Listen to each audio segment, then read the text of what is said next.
ठीक है। तो इसमें मैंने आपको ई बिज़नेस के बारे में डिटेल में करवा दिया था। अब हम जो बात करेंगे वो करेंगे बेनिफिट्स ऑफ ई बिज़नेस, सिर्फ आपके रह गए हैं। बेनिफिट्स ऑफ ई बिज़नेस दोनों को हैं, कस्टमर को भी हैं और इधर से बिजनेसमैन को भी हैं, उसके साथ कनेक्टेड जो लोग हैं उन सबको उसके जो बेनिफिट्स हैं वो वन बाय वन हम करेंगे। जैसा पहला है ease of formation and lower investment requirements.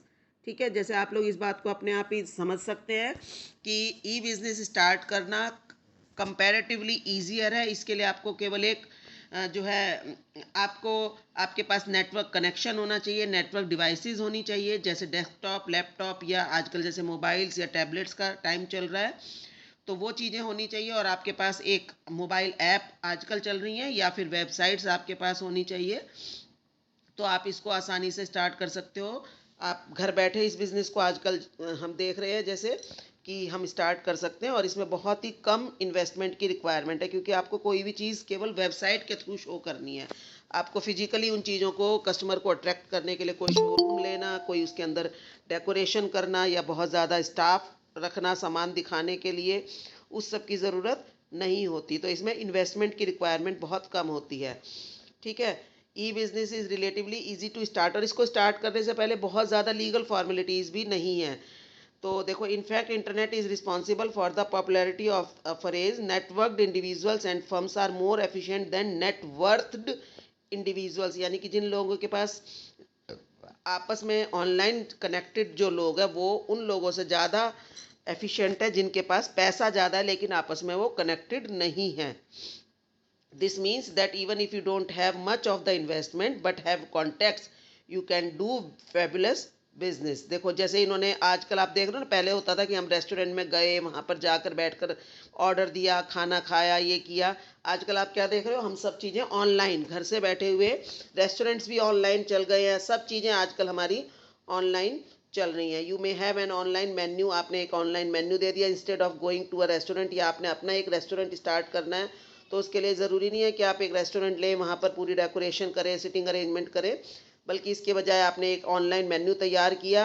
और या आपने डिफरेंट डिफरेंट रेस्टोरेंट्स है, जैसे स्विगी चल रही है इस वक्त, जोमेटो चल रहा है, उनका अपना कोई मेन्यू नहीं है, लेकिन उन्होंने बहुत सारे रेस्टोरेंट्स को आपस में कनेक्ट कर लिया, और कस्टमर जो है उनकी वेबसाइट को विजिट करते हैं, उसके अकॉर्डिंगली अपना ऑर्डर प्लेस करते हैं, और इसके बाद जो है वो और रेस्टोरेंट उनके एक तरह से घर में आ जाता है। तो ये भी बहुत इसका बेनिफिट है। दूसरा बेनिफिट कन्वीनियंस है कि ये आपको कन्वीनियंटली आपको सर्विसेज देता है 24 आवर्स इंटू 7 डेज, यानी कि 24 घंटे 7 दिन a week and 365 days a year business जो है हमारा चल सकता है। और कन्वीनियंस है, कस्टमर के लिए भी कन्वीनियंस है कि वो अपनी कन्वीनियंस के अकॉर्डिंगली सामान जब उसको चाहिए उस वक्त वो प्लेस कर सकता है। अदरवाइज जो ट्रेडिशनल बिजनेस होते हैं उसमें एक बिजनेस आवर्स होते हैं, हर कोई भी व्यक्ति उन बिजनेस आवर्स में ही वहाँ पर जा सकता है। जैसे इन्होंने एक एग्जांपल दिया है स्टार्टिंग में, इन्होंने जो केस स्टडी दी थी रीटा एंड रेखा की, कि Rita and Rekha to go for shopping well after midnight. Even हम लोग जो है आज जैसे हम लोग अगर हमें रात को 2 बजे भी किसी चीज़ की ज़रूरत है तो हम इवन मिडनाइट में भी हम शॉपिंग कर सकते हैं, जब भी हमें ज़रूरत है हम उस वक्त अपना ऑर्डर प्लेस कर सकते हैं। फिर स्पीड कि इसमें जो है स्पीड, अगर हम फिजिकली मार्केट जाते हैं, फिजिकली हम सामान खरीदते हैं या फिजिकली हम सामान बेचते हैं, तो उसमें कंपैरेटिवली स्पीड कम होती है। हम कुछ ही कस्टमर्स को अटेंड कर सकते हैं या कस्टमर कुछ ही शॉप्स को विजिट कर सकता है। लेकिन इसमें क्या है कि आप बहुत सारी इंटरनेट पर आप फटाफट बहुत सारे कस्टमर्स एक साथ एक साइट को एक्सेस कर रहे होते हैं। तो क्या होता है कि बहुत सारे कस्टमर एक साथ ऑर्डर प्लेस कर देते हैं, वो एक साथ ऑर्डर जो है कहीं आगे जो सप्लायर्स हैं उन तक चला जाता है और सामान ज़्यादा जो है स्पीड से बिक पाता है। ये चीज़ें आप देखोगे, आप लोग अगर रिपोर्ट्स देखेंगे फ्लिपकार्ट की या अमेजोन की या और जो शॉपिंग साइट्स हैं, कि उनके एक एक दिन में करोड़ों करोड़ों रुपए की सेल हो जाती है, और specially in during festive season. तो ये क्यों पॉसिबल हो पा रहा है? बिकॉज ऑफ स्पीड, क्योंकि बहुत सारे कस्टमर्स एक साथ साइट को जो है एक्सेस कर पाते हैं, देख पाते हैं और उस पर ऑर्डर दे पाते हैं। तो ये जो है बहुत ही स्पीडी होता है। हालांकि थोड़ा सा डिलीवरी में टाइम लगता है सामान की, लेकिन आजकल जैसे जैसे इन चीज़ों में भी इम्प्रूवमेंट होती जा रही है, तो आपने देखा होगा बहुत सारी फर्म्स हैं अब 2 आवर्स डिलीवरी तक के ऑप्शन दे रही हैं, और बहुत सारी चीज़ें तो हम डाउनलोड भी कर सकते हैं। ग्लोबल रीच और एक्सेस कि हम इंटरनेट के थ्रू क्या है कि हमारा पहले अगर जो हमारी ट्रेडिशनल बिजनेस होते हैं उसमें ज़्यादातर हम आसपास के जो हमारे कस्टमर हमारे तक पहुंच पाते हैं, केवल उनसे कनेक्ट हो पाते थे, केवल लोकल कस्टमर्स हमारे साथ कनेक्ट हो पाते थे। लेकिन इंटरनेट के थ्रू या ई बिज़नेस के थ्रू जब बिज़नेस किया जाता है तो कहीं का भी कस्टमर कहीं के भी जो है बिजनेसमैन से सामान खरीद सकता है। दिल्ली में बैठा हुआ कस्टमर इवन कोयम्बटूर या त्रिवेंद्रम जो है तिरुवनंतपुरम वगैरह कहीं पर भी बैठा हुआ हो, कहीं का भी सप्लायर हो, उससे सामान आसानी से खरीद पाता है। तो देखो global reach, even international level पर भी अगर हम चाहें तो हम सामान आसानी से देख सकते हैं, खरीद सकते हैं, उनके सामान की प्राइसेस चेक कर सकते हैं और उनको ऑर्डर भी इवन प्लेस कर सकते हैं। तो internet is truly without boundaries, मतलब इसकी कोई बाउंड्री नहीं है। हमारा जो बिजनेस है वो छोटे से एरिया में सीमित ना रहकर, लिमिटेड ना रहकर थ्रू आउट द वर्ल्ड जो है हम लोग पहुंच सकते हैं, ग्लोबल मार्केट तक हम पहुंच सकते हैं। इसके बाद movement towards a paperless society. Paperless society का मतलब क्या है कि हम जब हम इंटरनेट के थ्रू या ऑनलाइन जब हम सामान खरीदते हैं या बेचते हैं तो हमारे पास सारे ऑर्डर, सारा रिकॉर्ड, कस्टमर की पूरी डिटेल, उसके ऑर्डर की डिटेल, कस्टमर की अपने एड्रेस की डिटेल या जो भी चीज़ें हैं वो सब चीज़ें हमारी ऑनलाइन डाटा के रूप में हमारे पास स्टोर होती जाती हैं। तो हम लोग उन चीज़ों को पेपर पर लिख लिख कर करने के बजाय, और जैसे ही हमारे पास ऑर्डर आता है हम उसी ऑर्डर को एज इट इज़ फॉरवर्ड करते जाते हैं। तो काम में ना केवल स्पीड बनती है बल्कि जो पेपर पर काम लिख कर जो हम काम करते थे वो चीज़ अब ख़त्म हो गई और उसकी जगह जो है सब काम ऑनलाइन होने से, डाटा के थ्रू होने से पेपर वर्क बहुत ही कम होता जा रहा है। यू नो दैट मारुति उद्योग does bulk of its sourcing of supplies of material in components in a paperless fashion. अब इवन आप कोई भी चीज़ देखो, इवन आजकल हम देख रहे हैं इलेक्ट्रिसिटी बिल है, सब चीज़ों को movement towards the paperless society की जो मुहिम चल रही है तो हर कोई अब चाह रहा है। इवन देखो, even the government departments and regulatory authorities are increasingly moving in this direction whereby they allow electronic filing of returns. जो हम इनकम टैक्स रिटर्न फाइल करते हैं वो इलेक्ट्रॉनिकली होने लगा है। हमारे पास बहुत सारी तरह के बिल्स हैं, पेनल्टीज़ हैं, चलान्स हैं, सब चीज़ें हमारे पास इलेक्ट्रॉनिकली आने लगी हैं। इससे दो फ़ायदे होते हैं। एक तो हमारे पास जो है उन चीज़ों का एक रिकॉर्ड अपने आप ऑटोमेटिकली बनता चला जाता है। अगर हम अपनी ऑर्डर हिस्ट्री निकाल कर देखें या हम अपनी कोई भी हिस्ट्री निकाल कर देखें तो हमें पीछे तक के सारे रिकॉर्ड्स हमें बहुत ही क्रोनोलॉजिकली जो है आपको अरेंज मिलते हैं। तो ये इसके हमारे बेनिफिट्स हो गए ई बिज़नेस के। इसके बाद थोड़ी सी इसकी लिमिटेशंस भी हैं। लिमिटेशन, सबसे बड़ी लिमिटेशन इसकी है लो पर्सनल टच, कि आप जो है सामान को छू कर नहीं देख सकते। बहुत सारी चीज़ें ऐसी होती हैं जो ख़ास तौर पर छू कर देखने के बाद पसंद आती हैं। तो ऐसे में जो है हम पर्सनली उन सामान को नहीं देख पाते, तो वहाँ से हमारी थोड़ी सी यहाँ पर प्रॉब्लम होती है। और इसी वजह से अगर आप देखोगे तो ई बिज़नेस में रिटर्न्स बहुत ज़्यादा होती हैं, यानी सामान को रिटर्न करने की प्रॉब्लम इसमें ज़्यादा होती है कि आपके पास सामान हो सकता है जो आपने डिलीवर किया है वो रिटर्न हो जाए, because customer could not feel the good by seeing it online. दूसरी प्रॉब्लम है incongruence between order taking, giving and order fulfilment speed. कि कई बार जिस व्यक्ति को अगर कोई सामान इमीडिएटली चाहिए हो तब वो उस सामान को ऑनलाइन के थ्रू नहीं बेच सकता। इनकंग्रुएंस का मतलब असमानता, कि आपने ऑर्डर कब दिया, कब उसकी डिलीवरी हुई, तो उसके बीच में कई बार बहुत ज़्यादा टाइम हो जाता है और जिसकी वजह से जो है हम लोग उस चीज़ को टाइमली नहीं एक्सेस कर पाते, नहीं ले पाते, या दूसरी कई बार हमारी साइट नहीं चल रही तो वो थोड़ी सी प्रॉब्लम आ जाती है। तीसरा है need for technology capability and competence of parties to e business. कि देखिए, अगर आप लोग अपने घर में भी देखेंगे तो हमारे बहुत सारे जो हमारे फैमिली मेम्बर्स हैं, जो लोग जो है साइट पर ऑर्डर देने, उन्हें साइट खोलनी नहीं आती, या उनके पास फ़ोन या मोबाइल या लैपटॉप नहीं है, या उनके पास इंटरनेट कनेक्शन नहीं है, तो वो लोग ई बिज़नेस एक्टिविटीज़ हर कोई आज भी इंडिया में नहीं कर पाता। हर किसी को ऑर्डर देना नहीं आ पाता। जबकि अगर मार्केट से सामान परचेज करना हो तो कोई भी लिटरेट या इलिटरेट पर्सन जाकर उस सामान को खरीद सकता है।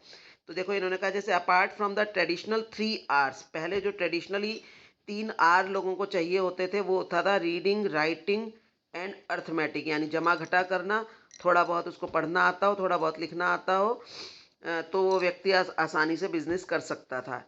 लेकिन ई बिजनेस करने के लिए आपको high degree of familiarity of the parties with the world of computer, कि आपको अगर ई बिजनेस स्टार्ट करना है तो आपको इन चीज़ों से, जो कंप्यूटर वर्ल्ड की जो चीज़ें हैं उनके साथ आपको फेमिलियर होना बहुत ज़रूरी है। आप जो है, हर कोई व्यक्ति ई बिजनेस स्टार्ट नहीं कर सकता, उसको पूरी डिजिटल नॉलेज होने की मतलब उसको होनी चाहिए। और दूसरी तरफ कस्टमर भी जब तक डिजिटली साउंड नहीं होगा, डिजिटली जो है अपग्रेडेड नहीं होगा, तब तक ई बिजनेस सक्सेसफुली रन नहीं कर सकता। ठीक है, तो this requirement is responsible for what is known as digital device. Digital device का मतलब क्या है कि जो है लोगों के बीच में एक डिवीज़न आ गई है। जो लोग डिजिटली अपग्रेडेड हैं, डिजिटली साउंड हैं, वो लोग ई बिजनेस एक्टिविटीज़ को ज़्यादा प्रेफर करते हैं। कुछ लोग जो डिजिटली साउंड नहीं है, जिनको डिजिटल इतनी नॉलेज नहीं है, वो लोग ट्रेडिशनल बिजनेस पर आज भी डिपेंडेंट है। तो एक तरह से सोसाइटी जो है डिजिटली डिवाइड हो चुकी है। तो ये आपका एक क्वेश्चन आ सकता है कि विच technology has divided the people digitally, तो आप उसमें इसका आंसर होगा ई बिजनेस। फिर एक इसमें प्रॉब्लम आती है increase risk due to anonymity. Anonymity का मतलब होता है अननोइंगनेस, कि आप उनको जानते नहीं हो। जिन लोगों के साथ आप डील कर रहे हो, जैसे हम लोग सामान का कोई ऑर्डर दे रहे हैं, तो हमें नहीं पता होता कि हमारा सामान किस सप्लायर से हमारे पास पहुंच रहा है। या अगर हम बिजनेस कर रहे हैं तो हमें नहीं पता लग पाता कि हमारा जो सामान है वो किस कस्टमर के पास पहुंच रहा है, और कस्टमर का जो बैकग्राउंड है वो कैसा है। हम बैकग्राउंड वगैरह उसका ज़्यादा चेक नहीं कर पाते। हालांकि आजकल ओटीपी वगैरह जो हमारी इन्होंने चीज़ें स्टार्ट कर दी हैं कि आपके फ़ोन पर ओटीपी आएगा, वो इसीलिए कि कोई गलत व्यक्ति हमारा या फेक ऑर्डर ना आ जाए, इस चीज़ को कंट्रोल करने के लिए शुरू किया हुआ है। देखो, इन्होंने बताया जैसे internet transactions occur between cyber personalities मतलब जो भी सेल परचेज होती है, तो दोनों लोग साइबर साइबर मतलब इंटरनेट की पर्सनैलिटी बन जाती हैं। मतलब जैसे कि मान लो हम अपना ईमेल डाल रहे हैं, और उधर से जो भी आप साइट से सामान खरीद रहे हैं, वो साइट अपने आप में एक पर्सन बन गया, और इधर से हमारा ईमेल। तो जो भी काम हो रहा है वो उन दो व्यक्तियों के बीच हो रहा है, तो एक ह्यूमन जो टच है वो उसमें से बीच में से निकल जाता है। तो इस तरह से हमारे लिए जो है आइडेंटिटी, हो सकता है कोई व्यक्ति गलत एड्रेस डाल रहा हो, कुछ गलत इन्फॉर्मेशन दे रहा हो, तो उस चीज़ का उतना नहीं पता चल पाता।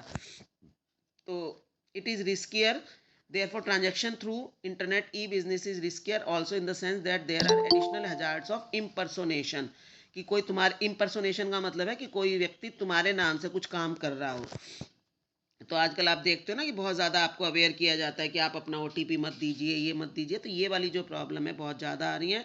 इसके अलावा वायरस और हैकिंग, इसकी भी प्रॉब्लम आ रही है कि आपका डाटा हैक हो सकता है, या वायरस डालकर आपके पूरे के पूरे जो है सिस्टम को कॉपी किया जा सकता है, चोरी किया जा सकता है। आपकी जो प्राइवेट इन्फॉर्मेशन है वो किसी दूसरे के साथ शेयर हो सकती है। इन सारी चीज़ों की भी हमारी थोड़ी सी प्रॉब्लम चलती है। तो इसके लिए भी हमें थोड़ा सा, जब हम ई बिजनेस कर रहे होते हैं, ई ट्रांजेक्शन्स कर रहे होते हैं, तो हमें थोड़ा और ज़्यादा अवेयर रहना पड़ता है। इसके अलावा पीपल रेजिस्टेंस का मतलब होता है विरोध करना, कि जो लोग हैं इसको पूरी की पूरी, अगर हम इंटरनेट टेक्नोलॉजी पर जाने की कोशिश करते हैं, तो जो पब्लिक है उसका कई बार इसकी तरफ विरोध आ जाता है, विरोध उसको रेसिस्ट करते हैं। रीज़न क्या है कि वो लोग ये मानते हैं कि इससे हमारे यहाँ जो अनएम्प्लॉयमेंट की प्रॉब्लम है वो बढ़ जाती है, क्योंकि ज़्यादातर जब लोग केवल ऑनलाइन ट्रांजेक्शन्स कर रहे हैं, तो इतने सारे जो एम्प्लॉयज़ जो लग सकते थे उस कार्य में वो नहीं लग पाते, वो सारा काम साइट के थ्रू हो रहा है। बहुत सारे जो मैन पावर की रिक्वायरमेंट है वो कम होने की वजह से इसके अंदर जो है लोगों के अंदर अनएम्प्लॉयबिलिटी आती है। जैसे कि आप देखेंगे कि मार्केट्स में भी काफ़ी शॉपकीपर्स इस बात की कि उनकी एक कंप्लेन होती है कि ज़्यादातर लोग ऑनलाइन परचेज़ करने के कारण जो ट्रेडिशनल मार्केट है वहाँ पर बिज़नेस धीरे धीरे कम होता जा रहा है। तो इसकी वजह से क्या है, और यह लोगों में भी स्ट्रेस बढ़ रहा है, उनकी इनसिक्योरिटी बढ़ रही है, और जो है आजकल जैसे चोरी, ये जो हमारे साथ फ्रॉड्स की घटनाएं हैं वो बढ़ रही हैं। तो इसकी वजह से कुछ लोग इसको रेसिस्ट भी करते हैं। फिर इसमें एक एथिकल फॉलआउट्स की प्रॉब्लम है। एथिकल फॉलआउट्स की प्रॉब्लम का मतलब क्या है कि लोगों में इसकी वजह से जो एक जो दूसरे व्यक्ति की रेस्पेक्ट करने की जो भावना थी वो कम होती जा रही है। जैसे देखो, ये एक आपके सामने एक कोटेशन में इन्होंने लाइन लिखी है, so you are planning to quit, you may as well quit right now. तो ये जैसे वर्ड है, आप लोग देखेंगे कि अगर हम कभी साइट पर कोई चीज़ डालते हैं तो एकदम एक डायरेक्ट सा मैसेज आता है, do you want to quit, यानी वो एक स्ट्रेट फॉरवर्ड मैसेज होता है जिसके अंदर कोई सेंस नहीं होती, किसी भी तरह के इमोशनल फीलिंग्स नहीं होती, जिसकी वजह से क्या होता है धीरे धीरे पब्लिक को वो लैंग्वेज हम अपनी आम लाइफ में भी यूज़ करना शुरू कर सकते हैं, कर देते हैं। तो जिसकी वजह से क्या होता है कि इस तरह की स्ट्रेट फॉरवर्ड जो लैंग्वेज है, it is not accepted in personal conversation. तो जैसे इन्होंने जो है इस तरह की जो चीज़ों के कारण हम लोग जो हैं एक इसको हम बोल सकते हैं कि एथिकल फॉल आउट, कि हम लोगों के अंदर एक जो वैल्यूज़ थी, सोशल वैल्यूज़, सोशल रेस्पेक्ट, एक दूसरे की जो पर्सनल रेस्पेक्ट थी, वो धीरे धीरे कम होती जा रही हैं। कि जैसे अब आप देखोगे, जैसे companies use an electronic eye to keep track of the computer files you use, your email account, the website you visit etcetera, is it ethical. जैसे कि अगर आजकल जैसे वर्क फ्रॉम होम चल रहा है तो कंपनीज जो अपने साइट्स वगैरह देती हैं, कुछ उसके अंदर वो इलेक्ट्रॉनिक आई टाइप कोई अपना सॉफ्टवेयर उसके अंदर फीड कर देती हैं। उससे क्या होता है कि आपने फुल डे जो एक्टिविटीज़ की, जो भी आपने कोई चीज़ सर्च की, आपने कोई भी जो चीज़ ऑनलाइन देखी, उन सब का पूरा आपका जो पर्सनल जो एक्टिविटीज़ हैं उनका रिकॉर्ड भी कंपनी तक पहुंच रहा है। तो कह रहे हैं इसको भी हम अनएथिकल मानते हैं। किसी भी व्यक्ति की लाइफ में आप पर्सनली बहुत ज़्यादा इन्वॉल्व हो जाते हो, इट इज़ नॉट गुड। तो ये सब चीज़ें आपने बेटा करनी है। और ये देखो आपको स्क्रीन पर दिखाई दे रहा है difference between traditional and E business. जैसे इन्होंने ये भी आपका आ सकता है, जैसे कि traditional business is comparatively difficult to start but e business is simple to start but if you are well aware with the digital knowledge. Physical presence required है ट्रेडिशनल बिजनेस में, और फिजिकली व्यक्ति को अटेंड करने की ज़रूरत नहीं होती, that is in E business. फिर लोकेशनल रिक्वायरमेंट, कि आपको जो है रॉ मटेरियल के पास या जहाँ पर भी मार्केट है आपको उसके पास होना पड़ेगा ट्रेडिशनल बिजनेस में, लेकिन ई बिजनेस में ऐसी रिक्वायरमेंट नहीं होती। बिजनेस को सेटअप करने की कॉस्ट ट्रेडिशनल बिजनेस में हाई होती है, because you have to arrange everything in physical manner. आपको शॉप लेनी पड़ेगी, वहाँ पर इलेक्ट्रिसिटी, वहाँ पर पूरा अरेंजमेंट, मैन पावर अरेंज करना, वो सब सेटिंग अप, अपने बिजनेस सेटअप करना, उसकी कॉस्ट बहुत ज़्यादा हाई होती है। लेकिन ई बिजनेस में ये कॉस्ट कंपैरेटिवली काफ़ी लो होती है, क्योंकि हमें वहाँ पर फिजिकल फैसिलिटीज़ नहीं देनी पड़ती। ऑपरेटिंग कॉस्ट भी हमारी इसमें ज़्यादा हाई होती है, और low as a result of reliance on network of relationship, इसमें हमारी ऑनर जो है ऑपरेटिंग कॉस्ट कम होती है। आपका इसमें जो कंटेक्ट है सबके साथ, वो जो है इनडायरेक्ट होता है थ्रू इंटरमीडियरीज। जो मैन्युफैक्चरर और कस्टमर में जो रिलेशनशिप है वो ट्रेडिशनल बिजनेस में इनडायरेक्ट हो जाता है, क्योंकि बीच में कई इंटरमीडियरीज आ जाते हैं। इंटरमीडियरीज जैसे रिटेलर्स आ गए, कई होलसेलर्स आ गए, जबकि इसमें मैन्युफैक्चरर डायरेक्टली जो है कस्टमर से फीडबैक ले सकता है, कस्टमर को अपने प्रोडक्ट के बारे में FAQs वगैरह के थ्रू भी जानकारी दे सकता है। और आजकल जैसे लाइव होकर भी जानकारी दी जाती है, वीडियोस दे दी जाती हैं। तो एक तरह से मैन्युफैक्चरर का डायरेक्टली कस्टमर के साथ भी कांटेक्ट पॉसिबल हो पाता है। और इंटरनल कम्युनिकेशन हायरार्किकल होता है इन ट्रेडिशनल बिजनेस। हायरार्किकल का मतलब क्या है कि ऊपर से नीचे तक चल रहा है, यानी कि एक व्यक्ति दूसरे व्यक्ति को स्टेप वाइज इंफॉर्मेशन दे रहा है। स्टेप वाइज इंफॉर्मेशन दे रहा है, जैसे कि एक मैनेजर, मान लो एक एम्प्लॉई ई है, तो वो अपने से हायर लेवल का जो मैनेजर है उसको डी को इन्फॉर्मेशन देगा, डी वाला सी को देगा, सी वाला बी को देगा, तब वो ए तक पहुंचेगा। यानी टॉप लेवल मैनेजमेंट से मिडिल लेवल मैनेजमेंट, और मिडिल लेवल से लोअर लेवल। ये पूरा फिजिकल बिजनेस में चलता है ट्रेडिशनल बिजनेस में। जबकि जो हमारा ये जो हमारा ई बिजनेस होता है उसमें हम डायरेक्टली जो है एक मेल आपने लिखी तो डायरेक्टली वो सब जितनी भी हायरार्की में जितने भी मैनेजर्स हैं सब तक डायरेक्टली पहुंच जाती है। और इसमें रिस्पांस टाइम लॉन्ग होता है ट्रेडिशनल बिजनेस में, क्योंकि आपको जो भी अगर कोई डिसीज़न लेना है तो उसमें टाइम लगता है, क्योंकि आपको 1 बाय 1 जो है कांटेक्ट करना पड़ता है। जबकि ई बिज़नेस में एक साथ आप बहुत सारे लोगों से जब कनेक्ट हो रहे हो तो आपका जो रिस्पांस टाइम है वो कम हो जाता है। इसमें ऑर्गेनाइजेशन स्ट्रक्चर वर्टिकल होता है। वर्टिकल लंबा ड्यू टू हायरार्की, क्योंकि बहुत सारे मैनेजर्स का अलग अलग होता है, और इसमें थोड़ा सा फ्लैट हो जाता है। वैसे इसमें भी रहेगा तो वर्टिकली, पर as compare to traditional business number of people कम होते जा रहे हैं, तो वो थोड़ा हॉरिजॉन्टल फ्लैट होता चला जाता है। Sequential precedence, succession, relationship, purchase, production, operation, ये सारी चीज़ें ना एक के बाद एक सीक्वेंस में चलती हैं ट्रेडिशनल बिजनेस में, जबकि इसमें साइमल्टेनियसली एक ऑर्डर जब प्लेस किया गया तो लगातार एकदम से साइमल्टेनियसली कई लोगों तक वो ऑर्डर पहुंच जाता है। अपॉर्चुनिटीज़ फॉर इंटरपर्सनल टच इसमें ज़्यादा होती हैं। ट्रेडिशनल बिजनेस में इंटरपर्सनल आपस में लोग मिलते हैं, उनके रिलेशनशिप बने रहते हैं, जबकि इसमें इंटरपर्सनल बिल्कुल कम होता है। Physical pre sampling of product, ये आप पहले से आप प्रोडक्ट देख सकते हो ट्रेडिशनल बिजनेस में, जबकि इसमें आप जो है ट्रेडिशनल प्रोडक्ट नहीं दिखा सकते। आप जो है सामान को बेचकर, देखकर ही, खरीद कर ही आप लोग जब सामान की फिजिकली डिलीवरी हो जाती है तभी आप उनको वो सामान दिखा पाते हो। ठीक है।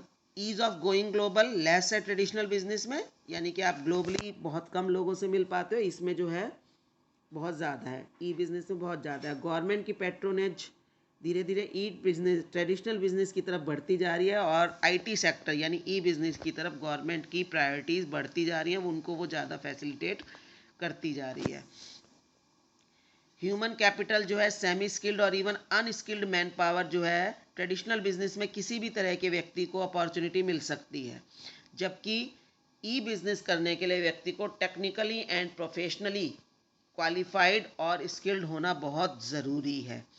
ट्रांजैक्शन रिस्क जो है, आपने सामान खरीदा और आपके पास गलत सामान पहुंच गया, ये सब जो प्रॉब्लम है वो हमारी ट्रेडिशनल बिजनेस में रिस्क ज़्यादा है, जबकि ई बिज़नेस में रिस्क बहुत ट्रेडिशनल बिजनेस में रिस्क बहुत कम है, क्योंकि आप सामान देख कर दे रहे हो, ले रहे हो, व्यक्ति आपके सामने फिजिकली प्रेजेंट है, तो फेस टू फेस कांटेक्ट होने के कारण जो है रिस्क कम है, जबकि ई बिज़नेस में रिस्क बहुत ज़्यादा है। तो ये देखेंगे आप कि कुछ प्रॉब्लम्स ई बिज़नेस में है, लेकिन देखें जैसे आपको दिखाई दे रहा है कि फिर भी चाहे कितनी भी प्रॉब्लम है, धीरे धीरे जो है हमारा वर्ल्ड धीरे धीरे करके ई बिज़नेस और ई कॉमर्स की तरफ बढ़ता जा रहा है। और अभी जो हमारा टाइम चल रहा है, कोरोना टाइम ने ई बिज़नेस में अपॉर्चुनिटीज़ को बहुत ज़्यादा बढ़ा दिया। जो लो स्पीड थी ई ट्रांजैक्शंस की तरफ बढ़ने की, वो स्पीड धीरे धीरे एकदम से तेज़ हुई, और अब ये आगे का जो वर्ल्ड है वो ई ट्रांजैक्शंस और ई बिज़नेस के ऊपर ही डिपेंडेंट हो सकता है।